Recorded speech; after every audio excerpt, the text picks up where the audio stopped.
గురువుగారు ఉచ్చిష్టం అంటే ఎంగిలి అని అర్థం వస్తుంది కదా. మరి గణపతిని ఉచ్చిష్ట గణపతిగా ఎందుకు ఆరాధన చేస్తారు? ఈ స్వరూపం యొక్క ప్రత్యేకత ఏంటి?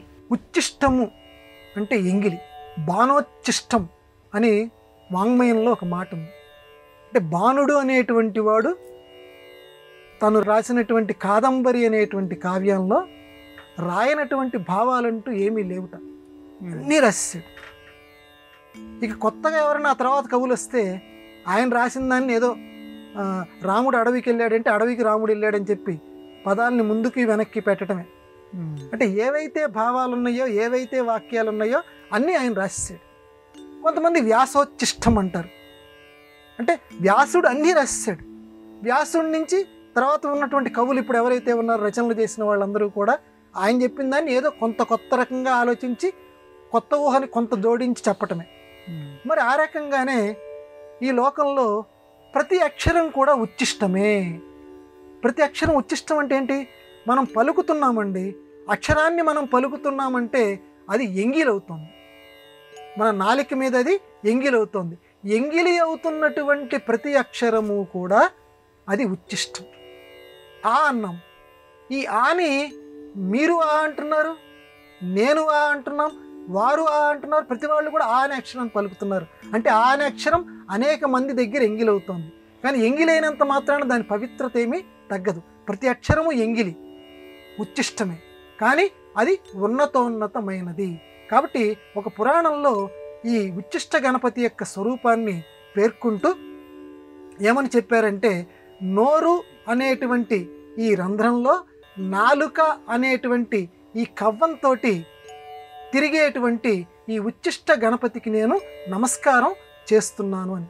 కొంతమంది ఈ ఉచ్చిష్ట గణపతి మంత్రం ఉన్నది బాహ్యంగా మనం పేర్కొనకూడదు, అది వామాచారంలో ఉపయోగిస్తారు, దాన్ని మామూలుగా సంప్రదాయవాదులు వాడకూడదండి అన్నారు. ఉచ్చిష్ట గణపతి మంత్రంలో పిశాచము అని ఒక పదం వస్తుంది.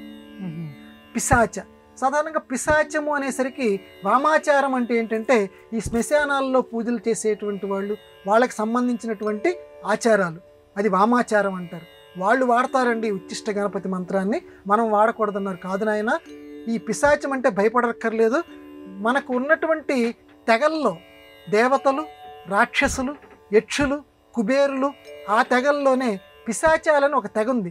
అంటే పిశాచాలు అంటే వాళ్ళు ఏదో విడవదగినటువంటి వారు కాదు, వాళ్ళ పేరు అది పిశాచాలు అని చెప్పి ఆ పిశాచాలకు సంబంధించింది ఈ మంత్రంలో ఉన్నటువంటి పదం. కాబట్టి ఉచ్చిష్ట గణపతి మంత్రం అందరూ చదువుకోవచ్చు. కోర్టు కేసులు తేలటం లేదు, ఇప్పటికీ చదువుతున్నారు, ఫలితాలు పొందుతున్నారు. ఎంతసేపటికి న్యాయస్థానాల్లో కేసు తేలటల్లా ఉచ్చిష్ట గణపతి మంత్రం చదువుకో. ముత్తుస్వామి దీక్షితార్ అంతటి గొప్ప వాగ్గేయకారుడు, ఆయన కూడా ఉచ్చిష్ట గణపతి నీ యందు నా యొక్క మనస్సు తిరుగుతోందయ్యా, చక్కగా నీ పాదపద్మాల్ని ఎల్లకాలం సేవించేటువంటి అదృష్టం నాకు ప్రసాదించు అని చెప్పి ఆ ఉచ్చిష్ట గణపతిని ముత్తుస్వామి దీక్షిత వేడుకున్నారు. కాబట్టి ఉచ్చిష్ట గణపతి అని మనం ఆ పేరు వినటంతో ఏంటండి బాబు ఇందాక మహాగణపతి అన్నారు, లేకపోతే వల్లభ గణపతి అన్నారు, ఆ పేర్లేవో వినటానికి బాగున్నాయి, కానీ ఈ ఎంగిలి గణపతి ఏంటండి అంటే లోకంలో దూష్యమైనది ఏది లేదు, దూషించదగినది ఏది లేదు, అన్నీ కూడా స్వీకర్తవ్యాలే. ఇప్పుడు చూడండి, లోకంలో ఇష్టం ఉంటే, ఇష్టం కాని వాళ్ళ దగ్గర మనం తీసుకోండి, ఇష్టం ఉంటే వాళ్ళు ఎంగిల్ చేసినటువంటిది, ఇప్పుడు చిలక కొట్టింది అంటారు చూడండి, ఏదైనా చిలక ఏదైనా పండు కొట్టింది అనుకోండి, ఆ పండు చాలా రుచిగా ఉంది అంటారు, అది ఎంగిలి కదండి. కానీ ఎంగిలిదైనా సరే ఆ పండును లోకంలో స్వీకరిస్తారు. అలా కొంతమంది ముట్టుకుంటారు, వారు కొరికినటువంటిది కొంతమంది చాలా ఆప్యాయంగా దాన్ని స్వీకరిస్తారు. స్వామివారు కూడా అంతే.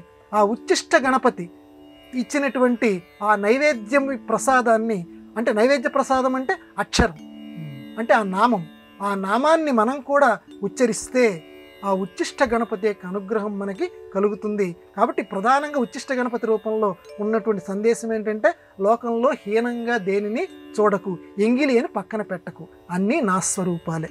ఇది అందులో ఉన్న అంతరార్థం.